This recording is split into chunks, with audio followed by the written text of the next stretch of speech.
Hello guys! Welcome back to my YouTube channel. For today's vlog, ituturo ko sa inyo kung paano nga ba maglagay ng payment method sa Angkas guys. Click nyo lang yung Angkas. Yan. Pupunta tayo dito sa Angkas guys. Yan. Then, pag passenger or padala, yan.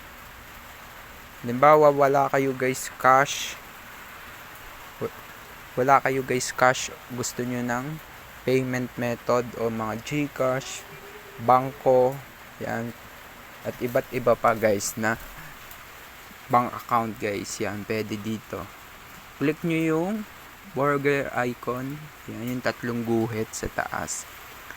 Then, payment method, yan, meron po silang cash, pwedeng cash, din pwede yung GCash, yan, credit card, debit card, pwede po dyan.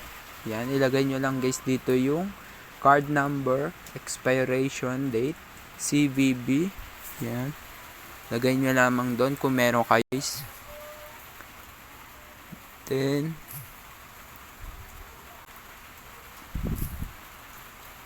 ililink natin yung GCash ko guys. Yan. Minsan ako'y nag-aangkas. Yan.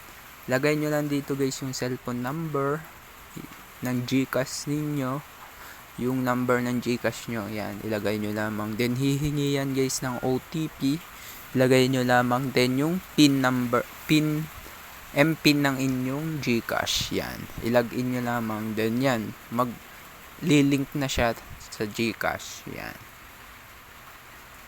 Hindi ko na ilalagay yung aking GCash, yan.